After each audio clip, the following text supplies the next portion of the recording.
क्या आपने कभी नोटिस किया है कि आज हमारे पास सब कुछ है, इंफॉर्मेशन, मोटिवेशन, टेक्नोलॉजी, ऑप्शंस, फिर भी हम कंफ्यूज्ड हैं। हम पूछते रहते हैं, मैं सही कर रहा हूं या नहीं? मैं खुश क्यों नहीं हूं? मेरे अंदर खालीपन क्यों है? सोशल मीडिया हमें बताता है क्या सोचना है, बुक्स हमें बताती हैं कैसे सक्सेसफुल बनना है, लेकिन कोई ये नहीं बताता कैसे जीना है। आज से लगभग 2300 साल पहले, जब ना इंटरनेट था, ना सेल्फ हेल्प इंडस्ट्री, ना प्रोडक्टिविटी हैक्स, तब एक इंसान था जो सिर्फ एक सवाल पर जिंदगी लगा बैठा था। गुड लाइफ क्या होती है? उस इंसान का नाम था एरिस्टोटल। वो हैप्पीनेस को चेस नहीं करता था, वो सक्सेस को वर्शिप नहीं करता था। वो कहता था, अगर तुम सही तरह से जीना सीख जाओ तो हैप्पीनेस अपने आप तुम्हारे पीछे आएगी।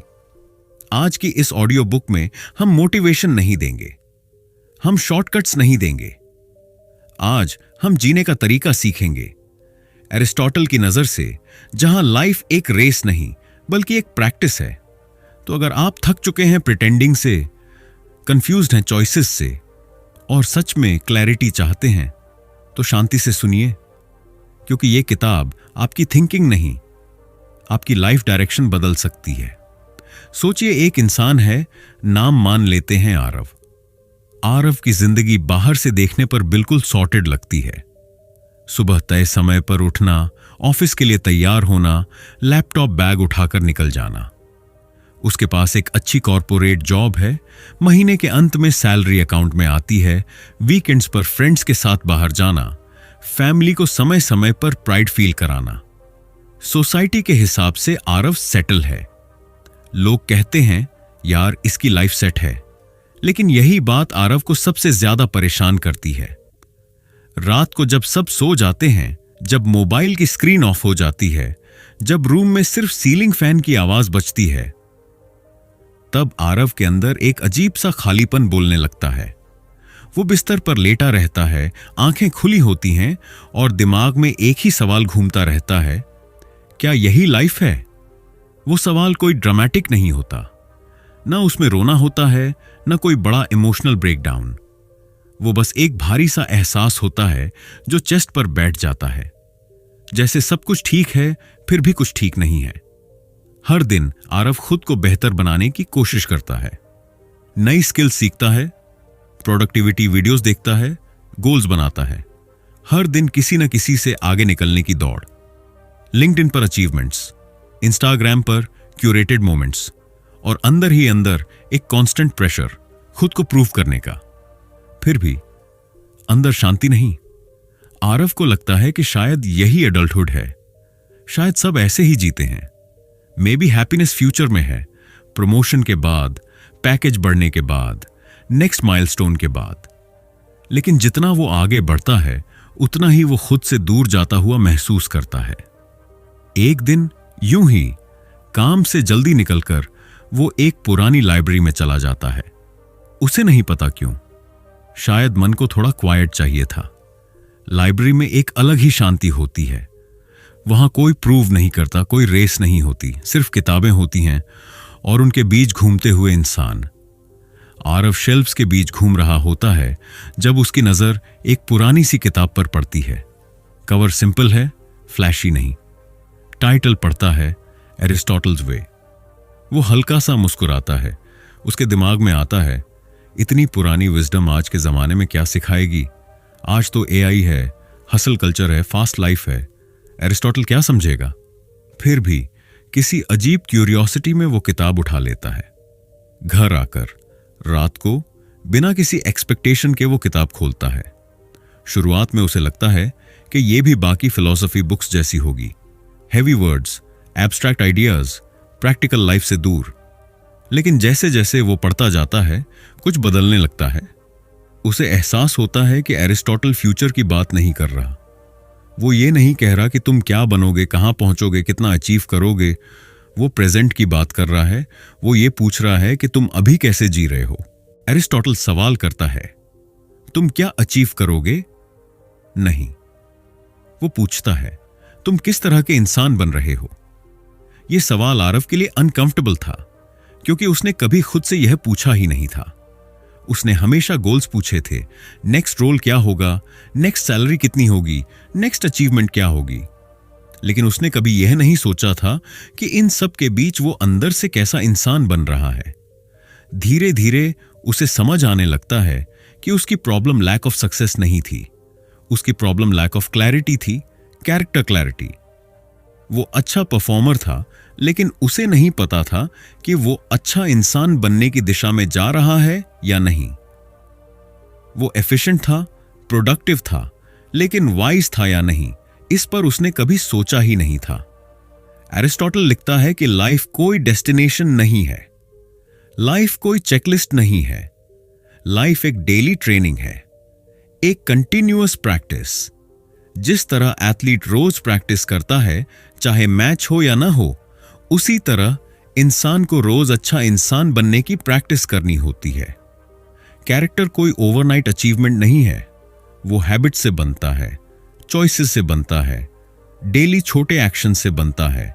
ये बात आरव के लिए नई नहीं थी, लेकिन इस कॉन्टेक्स्ट में बहुत गहरी थी। उसने रियलाइज किया कि वो अपनी पूरी एनर्जी रिजल्ट्स पर लगा रहा था, प्रोसेस पर नहीं। वो आउटकम चेस कर रहा था, आइडेंटिटी बिल्ड नहीं कर रहा था। पहली बार आरव ने स्लो होना शुरू किया। पहले वो हर खाली मोमेंट में फोन उठा लेता था, अब वो कभी कभी बस बैठ जाता था, बिना म्यूजिक, बिना स्क्रीन, सिर्फ अपने थॉट्स के साथ। शुरू में ये अनकंफर्टेबल था, दिमाग भागता था, बेचैन होता था, लेकिन धीरे धीरे वो उस साइलेंस का आदी होने लगा। वो खुद से पूछने लगा, मैं ये काम क्यों कर रहा हूं? ये डिसीजन मेरी वैल्यूज के अलाइंड है या सिर्फ फियर से ड्रिवन है? मैं ऑनेस्ट हूं या बस कन्वीनियंट हूं? ये सवाल इजी नहीं थे। कई बार आंसर्स पसंद नहीं आते थे। कई बार उसे रियलाइज होता था कि वो कॉम्प्रोमाइज कर रहा है, सिर्फ अप्रूवल के लिए, सिर्फ सेफ्टी के लिए। लेकिन एरिस्टोटल की एक लाइन उसे ग्राउंडेड रखती थी, virtue is not about being perfect, it is about choosing right repeatedly. Aarav समझ गया कि फिलॉसफी कोई एस्केप नहीं है, फिलॉसफी रिस्पॉन्सिबिलिटी है, अपने चॉइसेस की रिस्पॉन्सिबिलिटी। धीरे धीरे उसके बिहेवियर में छोटे छोटे बदलाव आने लगे।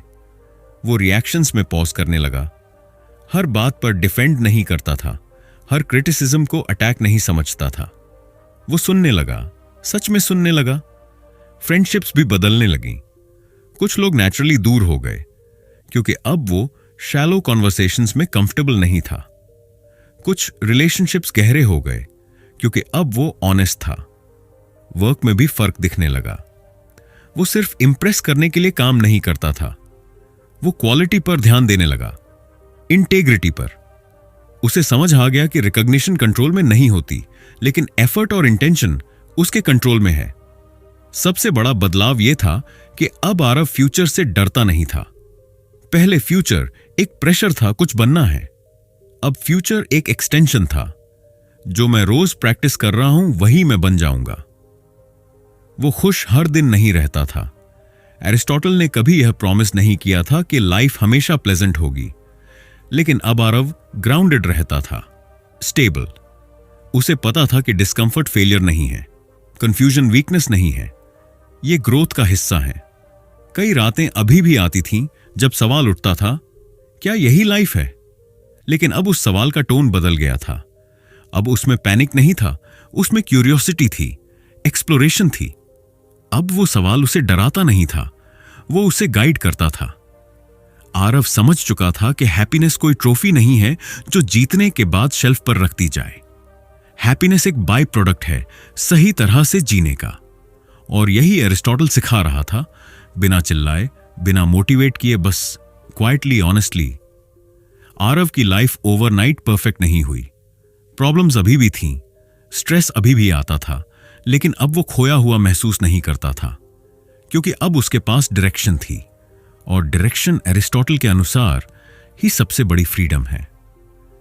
यहीं से आरव की लाइफ बदलनी शुरू हुई, बाहर नहीं, अंदर से। किताब को डिटेल्स में समझने के लिए हम इस किताब को 6 चैप्टर्स में डिस्कस करने जा रहे हैं, तो चलिए शुरू करते हैं। Chapter 1, happiness is not pleasure, it is alignment. Aristotle जब हैप्पीनेस की बात करता है तो वो उसे किसी मोमेंटरी फीलिंग की तरह नहीं देखता।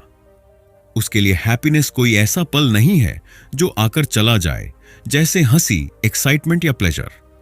एरिस्टोटल जिस हैप्पीनेस की बात करता है उसे वो एक नाम देता है, यूडिएआइमोनिया। यूडिएआइमोनिया का मतलब है अपने हाईएस्ट पोटेंशियल के अनुसार जीना। मतलब ये नहीं कि आप हमेशा खुश महसूस करेंगे, बल्कि ये कि आप सही तरीके से जी रहे होंगे। आज की दुनिया में हैप्पीनेस को अक्सर प्लेजर से जोड़ दिया गया है। अच्छा खाना, घूमना, लाइक्स मिलना, अप्रिसिएशन, कंफर्ट, ये सब बुरे नहीं हैं। लेकिन एरिस्टोटल कहता है कि ये हैप्पीनेस नहीं है, ये बस टेम्पोरेरी सुख है। ये आते हैं, चले जाते हैं और इनके जाने के बाद अंदर फिर वही खालीपन रह जाता है। असल हैप्पीनेस तब पैदा होती है जब आपके अंदर कोई कॉन्फ्लिक्ट नहीं होता, जब आप जो हैं और जो बन रहे हैं उनके बीच एक तालमेल होता है, जब आपकी डेली लाइफ आपकी इनर वैल्यूज से टकराती नहीं बल्कि उनसे जुड़ी होती है। एरिस्टोटल के हिसाब से इंसान का काम सिर्फ सरवाइव करना नहीं है, हर चीज का एक पर्पस होता है। चाकू का पर्पस काटना है, आंखों का पर्पस देखना है, और इंसान का पर्पस है रीजन के साथ जीना, सोच समझकर अपने एक्शंस चुनना और धीरे धीरे एक बेहतर इंसान बनना। अगर कोई इंसान सिर्फ आराम के पीछे भाग रहा है तो वो अपने पोटेंशियल का यूज नहीं कर रहा, और अगर कोई इंसान सिर्फ अचीवमेंट के पीछे भाग रहा है लेकिन अंदर से खोखला हो रहा है तो वो भी अपने पोटेंशियल के खिलाफ जी रहा है। दोनों ही हालात में बेचैनी पैदा होती है। यही बेचैनी आज बहुत लोगों की जिंदगी में दिखती है। बाहर से सब ठीक लगता है लेकिन अंदर एक कांस्टेंट रेस्टलेसनेस रहती है। कारण ये नहीं होता कि इंसान गलत काम कर रहा है, बल्कि ये होता है कि वो सही काम गलत डायरेक्शन में कर रहा है। वो मेहनत तो कर रहा है लेकिन किसके लिए और क्यों, ये क्लियर नहीं है। एरिस्टोटल कहता है कि हैप्पीनेस कोई रिवॉर्ड नहीं है जो लाइफ के एंड में मिले। हैप्पीनेस एक ऑनगोइंग स्टेट है जो तब बनती है जब आप रोज अपने एक्शंस को अपने कैरेक्टर के साथ अलाइन करते हैं, जब आप शॉर्ट टर्म प्लेजर छोड़कर लॉन्ग टर्म ग्रोथ चुनते हैं, जब आप इजी रास्ते के बजाय सही रास्ता चुनते हैं। इस तरह की हैप्पीनेस शोर नहीं मचाती, ये लाउड नहीं होती, ये क्वाइटली सेटल होती है। इसमें एक्साइटमेंट कम हो सकता है लेकिन स्टेबिलिटी ज्यादा होती है। इसमें हाइस कम होते हैं लेकिन रिग्रेट्स भी कम होते हैं। एरिस्टोटल हमें याद दिलाता है कि अगर आपकी जिंदगी में बेचैनी है तो तुरंत ये मत सोचिए कि आपको सब कुछ बदलना है। हो सकता है आपको चीजें नहीं बल्कि डायरेक्शन बदलनी हो सकता है आपको और ज्यादा पाने की जरूरत नहीं बल्कि अपने होने के तरीके को देखने की जरूरत हो, क्योंकि असली हैप्पीनेस तब शुरू होती है जब आप वो बनना शुरू करते हैं जो आप असल में बन सकते हैं। Chapter 2, you become what you repeatedly do. Aristotle इंसान को उसके इंटेंशन से नहीं, उसके एक्शन से समझता है। उसके लिए यह मायने नहीं रखता कि आप क्या सोचते हैं या क्या फील करते हैं, बल्कि यह मायने रखता है कि आप रोज क्या करते हैं। इसी सोच से उसका एक पावरफुल आइडिया निकलता है, कैरेक्टर इक्वल्स हैबिट। मतलब आप एक दिन में अच्छे या बुरे इंसान नहीं बनते। आप किसी एक बड़े डिसीजन से महान या गिरा हुआ कैरेक्टर नहीं बना लेते। इंसान धीरे धीरे बनता है, रोज के छोटे छोटे एक्शंस से। वही एक्शंस जो इतने छोटे होते हैं कि हम उन्हें अक्सर इग्नोर कर देते हैं। एरिस्टोटल कहता है कि इंसान वही बनता है जो वह बार बार करता है। अगर आप बार बार सच बोलते हैं तो ऑनेस्टी आपकी आइडेंटिटी बन जाती है। अगर आप बार बार टालते हैं तो प्रोक्रेस्टिनेशन आपकी नेचर बन जाती है। अगर आप बार बार डर के आगे झुकते हैं तो डर आपकी आदत बन जाता है। और अगर आप बार बार डिसिप्लिन चुनते हैं तो डिसिप्लिन आपकी स्ट्रेंथ बन जाती है। यही कारण है कि कैरेक्टर कोई मास्क नहीं होता जो जरूरत पड़ने पर पहन लिया जाए।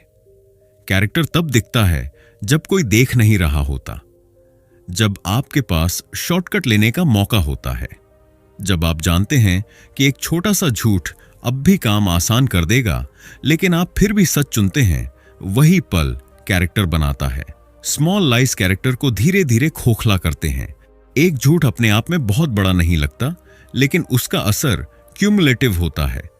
हर बार जब आप कन्वीनियंस को ट्रूथ से ऊपर रखते हैं तो आप अपने भीतर एक कमजोर आदत को मजबूत कर देते हैं, और वही आदत आगे चलकर आपकी पहचान बन जाती है। इसी तरह स्मॉल डिसिप्लिन भी दिखने में बहुत मामूली लगता है। रोज समय पर उठना, एक काम पूरा करना, एक वादा निभाना, डिस्कंफर्ट के बावजूद कंसिस्टेंसी बनाए रखना। ये एक्शंस ड्रामेटिक नहीं होते, कोई तालियामन नहीं बजाता, लेकिन एरिस्टोटल के हिसाब से यही एक्शंस स्ट्रॉन्ग कैरेक्टर की नींव रखते हैं। आज की दुनिया मोटिवेशन पर बहुत भरोसा करती है। हम सोचते हैं कि जब मन करेगा तब करेंगे, जब फीलिंग आएगी तब डिसिप्लिन आएगा। लेकिन एरिस्टोटल कहता है कि मोटिवेशन एक विजिटर है, वो आता है जाता है, उस पर लाइफ नहीं बनाई जा सकती। हैबिट परमानेंट होती है। हैबिट तब भी काम करती है जब मोटिवेशन नहीं होता। हैबिट आपको उस दिन भी सही काम करने पर मजबूर करती है जब आपका मन नहीं करता। और यही डिफरेंस है एक इंस्पायर्ड इंसान और एक ग्राउंडेड इंसान में। एरिस्टोटल के लिए वर्च्यू कोई थ्योरी नहीं थी, वर्च्यू एक प्रैक्टिस थी, रोज की प्रैक्टिस। जैसे म्यूजिशियन रोज रियाज करता है, वैसे ही इंसान रोज अपने कैरेक्टर का रियाज करता है। हर दिन थोड़ा सा बेहतर चुनाव, हर दिन थोड़ा सा ज्यादा सही एक्शन। इसलिए अगर आप अपनी लाइफ बदलना चाहते हैं तो पहले अपने हैबिट्स को देखिए। बड़े रेजोल्यूशंस बनाने से पहले छोटे एक्शंस पर ध्यान दीजिए, क्योंकि एरिस्टोटल के अनुसार अंत में वही इंसान बचता है जो वह रोज रोज बनाता रहा है। Chapter 3, the golden mean, balance is power. Aristotle के अनुसार इंसान की सबसे बड़ी गलती यह होती है कि वह एक्सट्रीम्स में जीने लगता है, या तो बहुत ज्यादा या बिल्कुल नहीं, बहुत ज्यादा डर या बिल्कुल डर नहीं, बहुत ज्यादा कंट्रोल या पूरी तरह लापरवाही। एरिस्टोटल इसे विजडम नहीं मानता। उसके लिए विजडम का असली रूप है बैलेंस। इसी सोच को वह कहता है the golden mean. Golden mean का मतलब है दो एक्सट्रीम्स के बीच का वह रास्ता जहां इंसान न तो खुद को दबाता है, न ही खुद को खो देता है। एरिस्टोटल मानता था कि हर वर्च्यू के दो किनारे होते हैं, एक तरफ एक्सेस, दूसरी तरफ डेफिशिएंसी, और इन दोनों के बीच जो सही मात्रा होती है वही वर्च्यू होती है। डर का उदाहरण लें। बहुत ज्यादा डर इंसान को कावड़ बना देता है। वह रिस्क लेने से पहले ही हार मान लेता है, हर सिचुएशन में वर्स्ट इमेजिन करता है और धीरे धीरे अपॉर्चुनिटीज से भागने लगता है। लेकिन बिल्कुल डर न होना भी विजडम नहीं है। ऐसा इंसान फूलिश होता है। वह कॉन्सिक्वेंसेस को इग्नोर करता है, खतरे को पहचानता नहीं और अपने आप को और दूसरों को नुकसान में डाल देता है। एरिस्टोटल कहता है कि करेज इन दोनों के बीच है। करेज का मतलब यह नहीं कि डर नहीं लगता। करेज का मतलब है कि डर होने के बावजूद सही काम करना, डर को महसूस करना, समझना और फिर उसे कंट्रोल में रखना, न कि उसे कंट्रोल करने देना। यही प्रिंसिपल बाकी इमोशंस और एक्शंस पर भी लागू होता है। बहुत ज्यादा एंगर इंसान को डिस्ट्रक्टिव बना देता है। बिल्कुल एंगर न होना इंसान को वीक बना सकता है। सही समय पर, सही वजह से, सही मात्रा में एंगर, वही बैलेंस है। बहुत ज्यादा डिजायर इंसान को ब्लाइंड कर देता है। बिल्कुल डिजायर न होना इंसान को इंडिफरेंट बना देता है। बैलेंस डिजायर इंसान को अलाइव और ग्राउंडेड रखता है। आज की दुनिया एक्सट्रीम्स को रिवॉर्ड करती है, या तो कंप्लीटली हसल या पूरी तरह एस्केप, या तो सब कुछ सैक्रिफाइस कर दो या कुछ भी रिस्पॉन्सिबिलिटी मत लो। लेकिन एरिस्टोटल याद दिलाता है कि एक्सट्रीम्स फ्लैशी हो सकते हैं, पावरफुल नहीं। असली ताकत बैलेंस में होती है। गोल्डन मीन न्यूट्रलिटी नहीं है, यह कंफ्यूजन या इनडिसीजन नहीं है, यह कॉन्शियस चॉइस है। यह समझ के हर सिचुएशन में इंटेंसिटी चाहिए, लेकिन अनकंट्रोल्ड इंटेंसिटी नहीं। विजडम का मतलब कोल्ड होना नहीं है, विजडम का मतलब है बैलेंस्ड इंटेंसिटी। एरिस्टोटल मानता था कि बैलेंस कोई फिक्स्ड फॉर्मूला नहीं है। यह हर इंसान, हर सिचुएशन के लिए अलग हो सकता है। जो एक के लिए करेज है, वही दूसरे के लिए रेकलेसनेस हो सकता है। इसलिए गोल्डन मीन रूल्स से नहीं, अवेयरनेस से आता है, खुद को ऑब्जर्व करने से आता है। जब इंसान अपने अंदर के एक्सट्रीम्स को पहचानने लगता है, तब उसे समझ आने लगता है कि उसे कब रुकना है और कब आगे बढ़ना है, कब बोलना है और कब चुप रहना है, कब पुश करना है और कब रेस्ट लेना है। एरिस्टोटल के लिए यही मैच्योरिटी थी, यही ट्रू पावर थी, क्योंकि जो इंसान एक्सट्रीम्स में नहीं बहता, वही इंसान लंबे समय तक स्टेबल रह पाता है। और स्टेबिलिटी ही वो जमीन है जिस पर एक मीनिंगफुल लाइफ खड़ी होती है। Chapter 4, reason is your greatest weapon. Aristotle इंसान को पत्थर बनने की सलाह नहीं देता। वह यह नहीं कहता कि इमोशंस गलत हैं या उन्हें दबा देना चाहिए। उसके लिए इमोशंस इंसानी होने का हिस्सा हैं। डर, गुस्सा, खुशी, दुख, ये सब नेचुरल हैं। लेकिन समस्या इमोशंस का होना नहीं है। समस्या तब शुरू होती है जब इमोशंस गाड़ी चलाने लगते हैं और रीजन पीछे बैठ जाता है। अरस्तू का मानना था कि इंसान और जानवर में सबसे बड़ा फर्क यही है कि इंसान के पास रीजन है, सोचने की क्षमता, समझने की क्षमता, अपने इंपल्स और एक्शन के बीच एक स्पेस बनाने की क्षमता। यही स्पेस इंसान की असली ताकत है। आज हम अक्सर उल्टा करते हैं, पहले फील करते हैं, फिर रिएक्ट करते हैं और उसके बाद रिग्रेट करते हैं। एक मैसेज आया, गुस्सा आया, रिप्लाई भेज दिया। बाद में सोचते हैं काश थोड़ा रुक जाता। एक सिचुएशन अनकंफर्टेबल हुई, ईगो हर्ट हुआ, डिसीजन ले लिया। बाद में रियलाइज होता है कि डिसीजन इमोशन से लिया गया था, समझ से नहीं। एरिस्टोटल कहता है कि विजडम का मतलब इमोशंस को किल करना नहीं है। विजडम का मतलब है इमोशंस को गाइड करना। जैसे एक घोड़ा ताकतवर होता है, लेकिन अगर उसके हाथ में रीन्स ना हो तो वह नुकसान कर सकता है। रीजन वही रीन्स है, वह इमोशन की ताकत को सही दिशा देता है। रीजन आपको यह सिखाता है कि हर फीलिंग एक्शन की मांग नहीं करती। गुस्सा आना नॉर्मल है, लेकिन हर गुस्से पर बोलना जरूरी नहीं।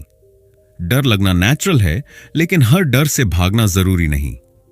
डिजायर होना इंसानी है, लेकिन हर डिजायर को फॉलो करना जरूरी नहीं। एरिस्टोटल के अनुसार सबसे बड़ा स्किल है पॉज करना, रिएक्शन और एक्शन के बीच थोड़ा सा रुक जाना। उस पल खुद से पूछना, मैं ऐसा क्यों फील कर रहा हूं? अगर मैं अभी रिएक्ट करूंगा तो उसका असर क्या होगा? क्या यह मेरे वैल्यूज के अलाइंड है? यह पॉज बहुत छोटा हो सकता है, कुछ सेकंड का, लेकिन वही कुछ सेकंड लाइफ की दिशा बदल सकते हैं।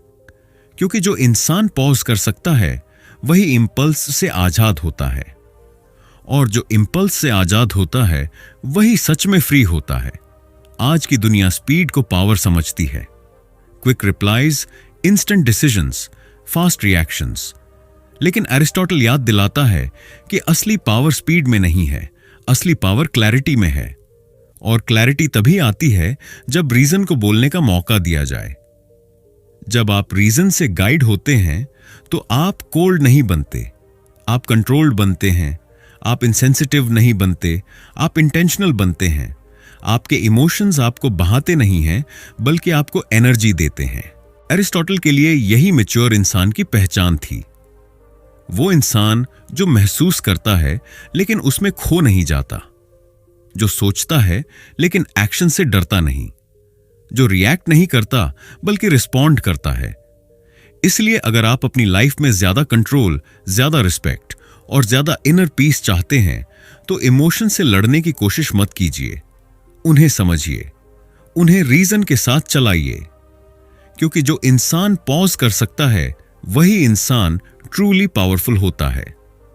Chapter 5, friendship is a moral mirror. Aristotle के लिए फ्रेंडशिप कभी भी हल्की चीज नहीं थी। उसके लिए दोस्ती सिर्फ साथ हंसने बोलने या समय काटने का जरिया नहीं थी। फ्रेंडशिप उसके लिए एक मॉरल रिलेशनशिप थी, ऐसी रिलेशनशिप जो इंसान को जैसा है वैसा बनाए नहीं रखती, बल्कि उसे बेहतर बनने के लिए मजबूर करती है। आज अक्सर दोस्ती का मतलब समझ लिया जाता है, जो हमारी हर बात से अग्री करे, जो हमें अनकंफर्टेबल न करे, जो हमें कभी चैलेंज न करे। लेकिन एरिस्टोटल इस तरह की दोस्ती को शैलो मानता था।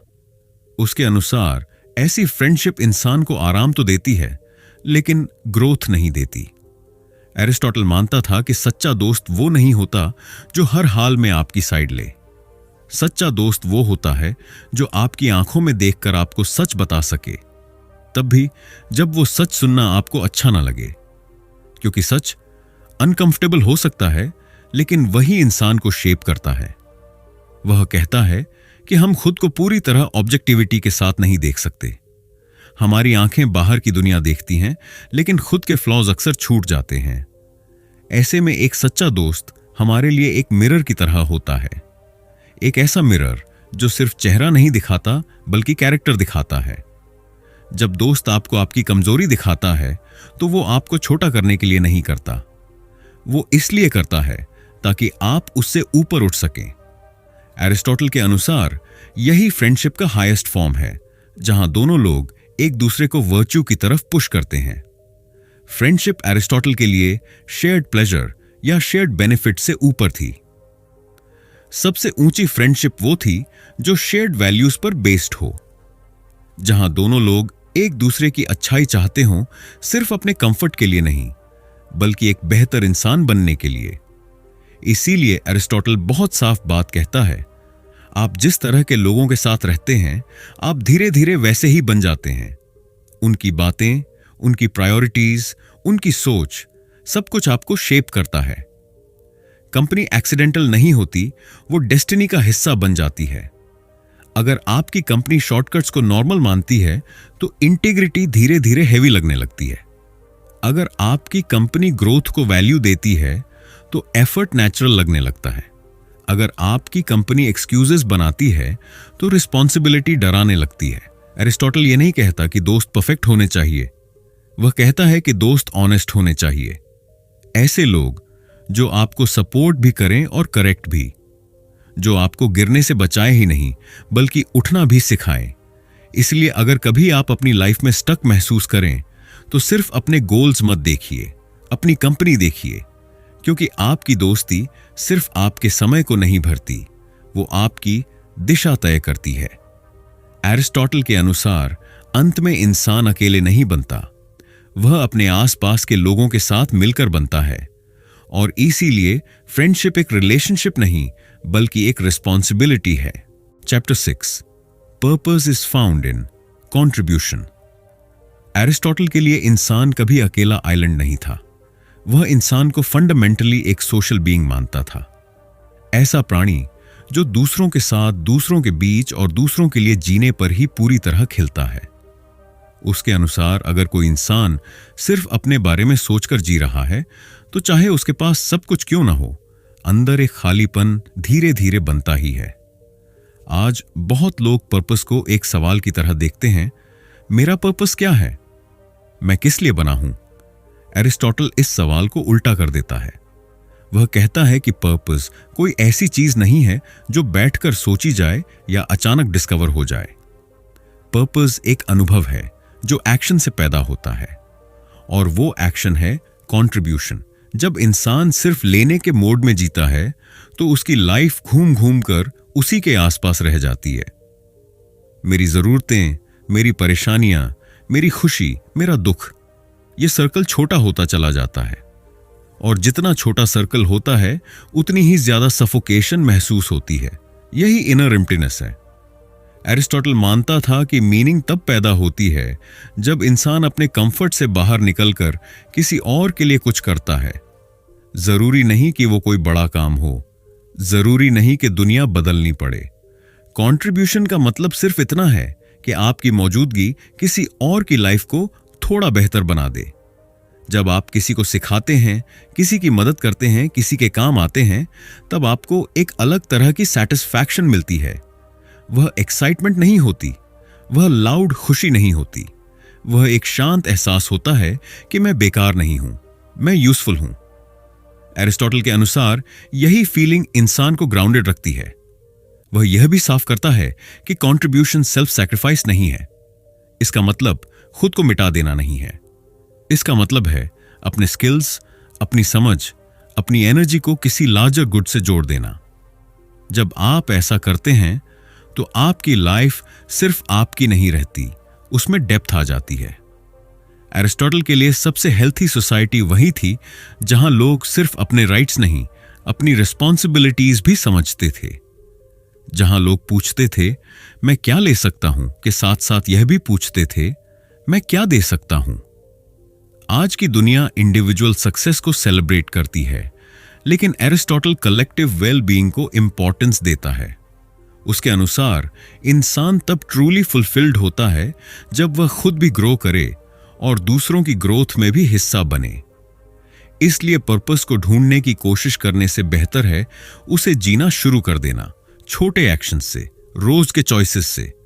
जिस तरह आप दूसरों से बात करते हैं, जिस तरह आप अपना काम करते हैं, जिस तरह आप अपने स्किल्स का इस्तेमाल करते हैं। एरिस्टोटल याद दिलाता है कि पर्पस कोई लाइन नहीं है जो लाइफ के मैप पर लिखी हो।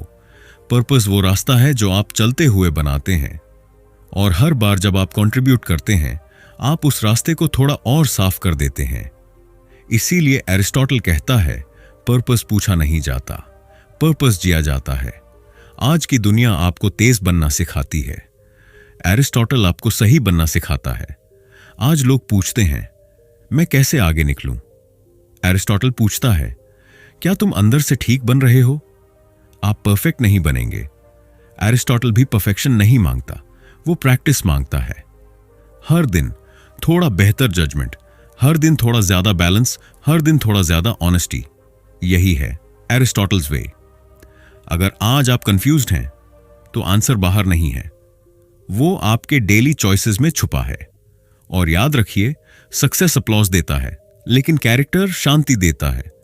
अगर ये ऑडियो बुक आपके अंदर कुछ हिला गई हो तो इस वीडियो को लाइक और शेयर करें, क्योंकि हो सकता है किसी और की लाइफ आज क्लैरिटी ढूंढ रही हो। और अगर आप ऐसे ही डीप टाइमलेस विजडम शांति से सुनना चाहते हैं तो ऑडियो बुक्स आर्क को सब्सक्राइब करें, क्योंकि अगली कहानी शायद आपको और भी ज्यादा खुद के करीब ले जाए।